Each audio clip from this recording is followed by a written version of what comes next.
Welcome back to Pop Culture Explosion. This is Mike here with Tad and Jay and Mark. And today, Jay, what are we talking about today? Today we're talking about one of the finest films, a cinematographic masterpiece, the achievement the likes of which has never before been equaled or surpassed ever. The film entitled Monty Python's The Holy Grail. What a bunch of silliness that this. Well, first of all, that these guys are in Faulty Towers and Monty Python and the whole series and everything. What are Tad? Start off like. What is your earliest memories of this? You're a little bit younger than us. My earliest memory is Jay spouting lines at me as a kid and me wanting to watch the film. So, I mean, I've known Jay, since birth. My birth, not his. You'd have to ask my mom about that. But, so that's like the earliest that I remember. And then just as like high school and college, diving deeper into Python as a whole. So like the Holy Grail was the needle in the arm, and the rest is history. From John Cleese and Eric Idle's independent stuff to Life of Brian, Python. Anything Python has done just is like that comedic North Star for me. Right. And that's what I remember is just like hanging out with Jay and him saying stuff and me going, wait, where did that come from? Jay, how about you? The first I ever heard about Monty Python was in my freshman year of high school in religion class. It was a Catholic high school. And a student named Greg Sarnes was going on and on and on about this movie. And he kept quoting this line, "You stupid bastard, you've got no arms left." And I said to myself, I've got to see this movie. And I watched it from the beginning to the end. Then I rewound it because this was the days of VCRs, and watched it another 3 times from beginning to end and laughed hysterically the entire time. And ever since then, I've been a complete fanatic on everything Monty Python does. Well, and you're not even kidding, because when we logged on to get this started, you're showing, and I'm a huge action figure freak. Okay, I spent $80 on action figures today alone. And you whipped out, which character was that in the box? This is Sir Bedivere, and he's in the original packaging. He even has the duck that goes on his head, and he even has the duck. If she weighs the same as a duck, then she's made of wood. This is the broom that goes on the top of his head like this. This is his sword. He's never been out of the box. He's in. I'm a high school teacher by trade, and he sits in a spot of great rarity in my classroom, and he gazes upon my students and thinks, disparaging thoughts about them. So. That's great. Okay, so we're gonna come back to some of your stuff there in a minute, and then Mark, earliest memories, because I know like when I thought of you guys because we play in the church band together, and in between playing, movies would come up, and somehow I have the memories of us talking about this movie. So, and when I brought it up to Mark, I could feel the excitement about it. So I know you're a fan. So what's your earliest memories? Oh, Monty Python. I got it started with Monty Python because my dad used to start the MASH into Honeymooners, the Benny Hill, the Dave Allen at Large, Monty Python. And we were young kids, and we used to watch them all the time, and I didn't understand any of it, except I liked the big cartoon foot that would come and smash everything once in a while. But the Holy Grail, I didn't get into until I was in the Air Force, because like Jay, there was a guy that was a sergeant that knew every line with the perfect accents, and he would walk around all day saying this movie, and to the point where I'm like, I got to see this. And when I saw it, I mean, right off the bat, from the first scene, it caught me and grabbed me, and it became something that I love and watch probably twice a year at least since. It's just between that, I think I mentioned to you, between MASH, Bugs Bunny, and Holy Grail, that's where I developed my keen sense of sarcasm. Mm-hmm. Mm-hmm. It's the perfect training grounds. Well, Absolutely. and you mentioned all those shows. I think that maybe that's where I hooked onto this is because I remember watching Benny Hill late at night, and I remember watching Monty Python on TV. And when I hooked up with one of my friends, of course they knew about it, so they always had all the movies. So I remember watching Holy Grail, Life of Brian, and Faulty Towers, all that sort of thing. So yeah, from a young kid, uh, I was, like you mentioned, you don't you're not necessarily understanding what the jokes were, but you knew something silly was happening. I never got the British humor, but these guys just were a stitch. So, Tad, why is this so special? Why? What does it mean to you? I mean, Well, my wife and I actually watched it when I got home from work today, just because I hadn't seen it in probably a year. It's one of those things that, like, between this and Life of Brian, once a year, normally I'll sit down and watch them. Um, and for me, it's just like a portal. Every time I watch it, there's something different that I notice, something that, catches my eye. So, like in the scene at the beginning when they're talking about, it's, he's oppressing me.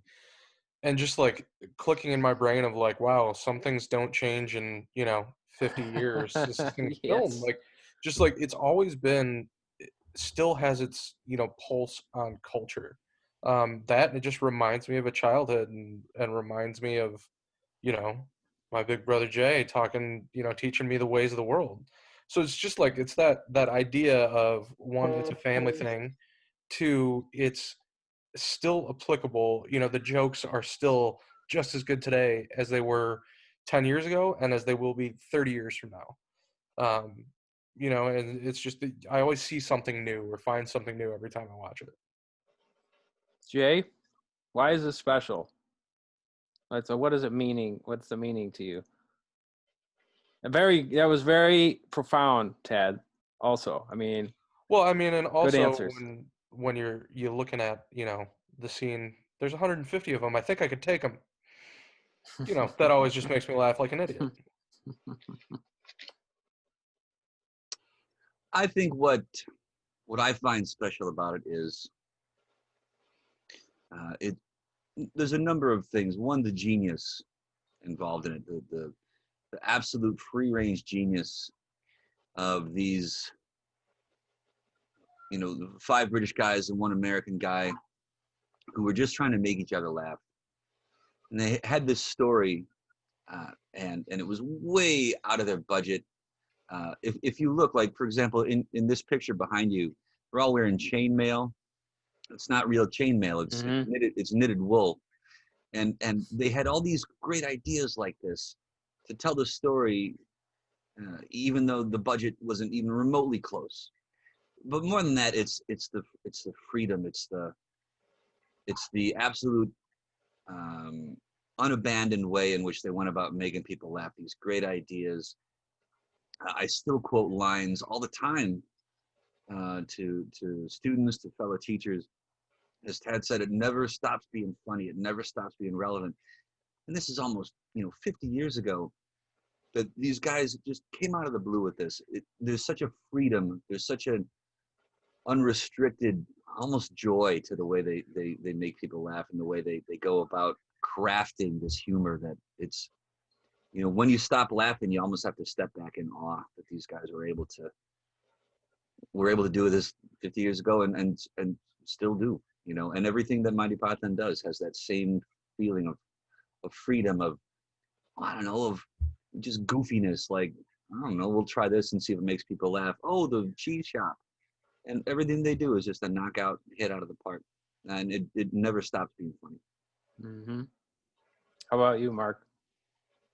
I just have always been partial to the one thing I do like about British humor in general is they're doing silly stuff, but but they're mostly playing it as straight men in ridiculous situations. So you can just tell, like the guy that plays Arthur throughout the movie, I just watched some behind the scenes stuff today, and behind the scenes you could see that they were, having fun with it. But you can't find a guy with a more serious look on his face than King Arthur through this entire thing, as he's, you know, riding in with a guy clapping coconuts right behind him, and they're skipping through the woods as if it's the most normal thing in the world. And you know, it kind of lends itself into, you know, it reminds me of like the humor of Airplane, you know, the things like that. Just it people that take it looks like they take them seriously when, you know, deep inside it they're just laughing their butts off. It's just I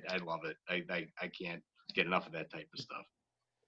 Well, yeah, for me too. It's like some entertainment strikes a chord or strikes a nerve in the pop culture consciousness, and this is one of those such groups. You know, like you have your Star Wars or your, you know, your franchises that just strike a nerve somewhere, and that's what the way I look at what they did. You know, there's few comedies or comedians that are always funny. You can watch it 100 times, it's still funny. And this is one of those, you know, such groups to me. It's like, yeah, I just watched it 5 times and I'm still laughing at it. I'm still laughing just as hard as the first time I saw it, you know. Or sometimes you laugh more because it starts to sink in what's really going on. And like, you know, when you look at the behind the scenes stuff, you appreciate it more even, you know. So moving to our next, talk about some favorite lines, because, you know, when you have a movie that has lines that you're repeating years later, you know, you made it, right? And this movie, their stuff is full of that sort of thing. So, you know, it's merely a flesh wound, you know, your father smelled of elderberry, you know, all that. Chad, favorite line? There's two, like one of them's more of a bit than a line, but at the beginning when the subtitles come in and then they start talking about the moose, and like that just gets me every time. Just what a way to kick off a movie, of just like everybody questioning like what the hell's going on? Why is there Swedish at the bottom? Oh, wait a minute, that's not Swedish. Um, every time I hear that was an eccentric performance, um, that just gets me, because it was a total throwaway line. You know, it wasn't stand out. It's not like, you know, the bring me a shrubbery, but just the, to your point, or, you know, to the point that was made, that like these guys were just doing it to make each other laugh. Like that's one of those things that like just out of nowhere, oh well, that was an eccentric performance, and then they walk away. I mean, they cut the scene. That, and then the whole Galahad, you know, you need to spank her, and then me, and then everybody comes in and, oh, we've saved you, but there was only 150. I think I could have taken them all. It just, again, it's just chock full of like those little pieces of, I think my favorite of those lines that aren't meant to be the like big hit you over the head, but just those little one-off lines that are thrown. And then the whole bit about the holy hand grenade. I mean, there really is just comedic genius in firearms and explosive training, and that shows it. How about Jay? Favorite lines? I mean, that's a tall order because there's so many. And I spent probably far too much of my free time memorizing these, but I make my living as a science teacher. I teach chemistry, and so my favorite lines are always going to be, and it's an exchange. I'm going to bounce off of something Mark said, because these guys play it straight. They're all straight guys. On screen, they're not trying to make you laugh. They're trying to be as dead serious as they can be. And after the scene with the witch, and Sir Bedivere says, and I can't even do it with a straight face, and that, my liege, is how we know the earth to be banana-shaped. And King Arthur says, fascinating, this science. Explain to me again how sheep's bladders may be used to predict earthquakes. Yeah. Can't even say it without dying laughing. And that's one of 10,000 lines throughout the entire movie that I would say are my favorites. But as a science teacher, those two have always jumped out at me. Yeah, I noticed that line the other day too. Just like, what? And they're totally straight faced in the movie. They're solving the entire world's problems, and as far as they know, the Earth really is banana shaped. Mark, how about you? Favorite I line. love, well, and I love the fact that Tad brought up the holy hand grenade, because that whole bit could have been right out of Leviticus. First thou shalt take out the holy pin, then shalt count 3, no more, no less. Thou shall be the number, or 3 shall be the number. That whole bit, I just laughed so hard about that. But there's so many of them. I mean, right off the bat, Arthur comes up, and like I said, with all seriousness in the world, getting followed by the guy with the coconut, and he makes his speech at the first castle, and the first line that comes back to him is, pull the other one. It's like there's nobody that's going to take Arthur seriously as he takes himself, and he constantly has to, throughout the entire movie, try to impress upon them how fantastic he is. And you'll have Dennis coming up to him. He says, "Old man," and right off the bat he challenges him. "I'm not old." And then they go back and forth with all this stuff, and he goes into his whole rant about being witness the violence inherent in the system, help on being repressed. It's just it kills me every time. So why? I mean, we kind of covered this a little bit in earlier in the conversation, but so I almost think this question is a little bit moot. But why do you think it's enduring? You know, and Tad, I kind of touched on it already a little bit. But is there something that stands out to you? Why? I think it's just the fact that they weren't trying to attack big ideas. They weren't trying to change the world in making this. They were trying to have fun and mess with each other. And I think that laissez-faire attitude turned into a almost cultural outlet.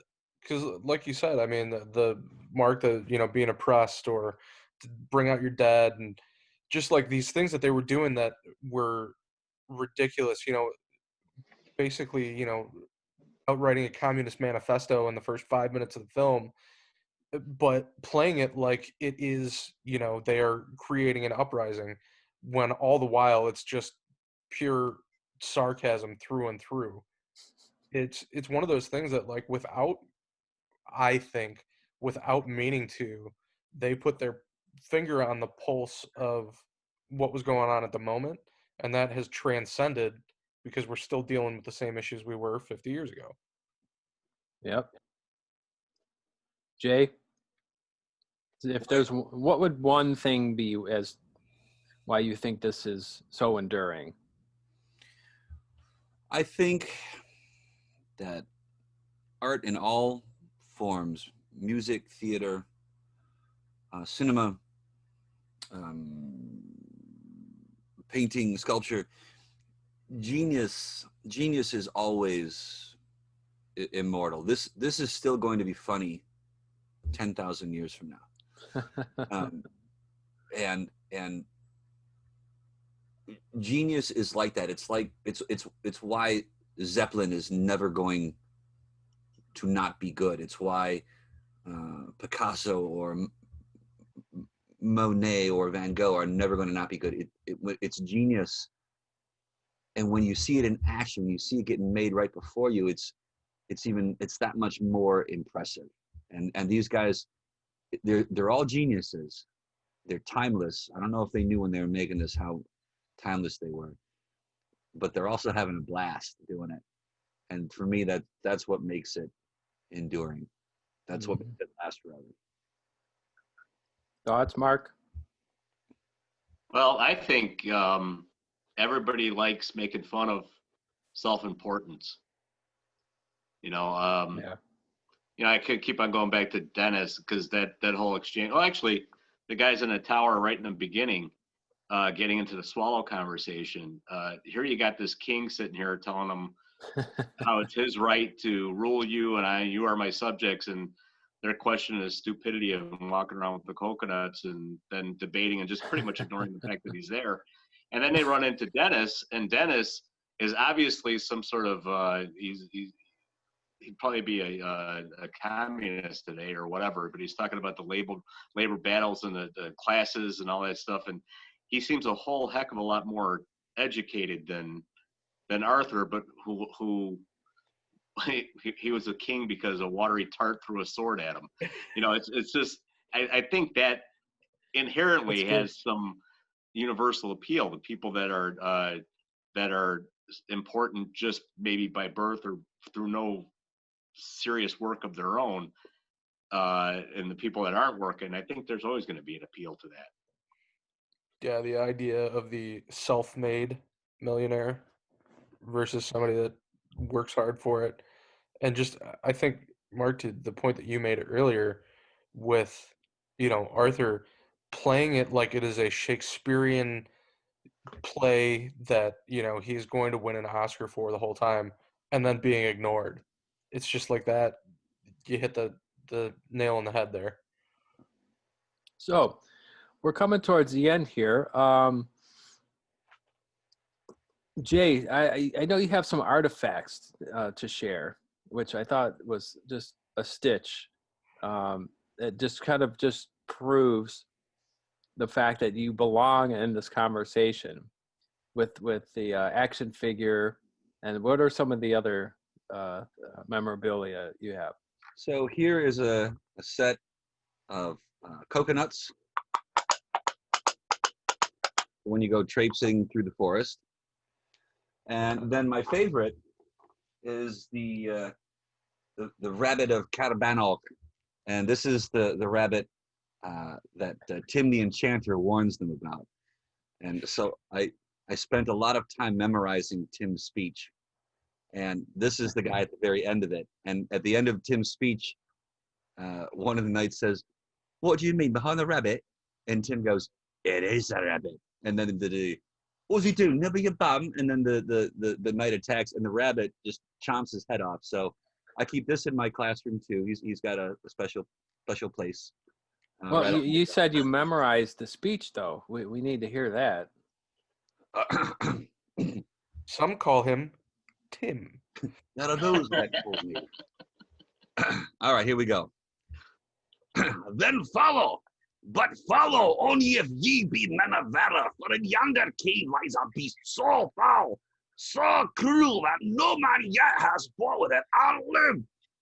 Bones of fair 50 men lie strewn about its lair, so if you do doubt your courage and your strength, come no further, for death awaits you with big sharp pointy teeth. I've soiled my armor. Soiled my armor. Does anyone else? Excuse me, I'm sorry. Could I ask, do you have any lines from Lancelot after he slaughtered the entire wedding party, including the vase on the wall? Could I have a push? I like, he's killed the best man. Sorry about that. Sorry. You stabbed him in the head. Is he okay? He's died. Death and its icy grip have come to the father-in-law. and then the dad is, "What our own dad? Ooh!" When he suddenly seemed about to recover, suddenly felt the icy grip of death upon him. He's died. I feel okay. I feel happy.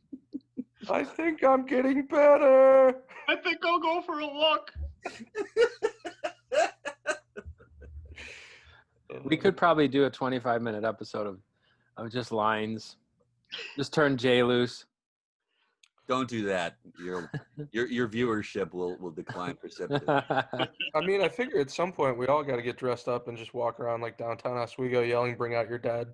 Or just walk around downtown. Well, that would be my next question is, have you I mean, if I had those, I would be traipsing around doing that. So have you done that? Oh, yeah. I mean, Well, that's not even a question, right?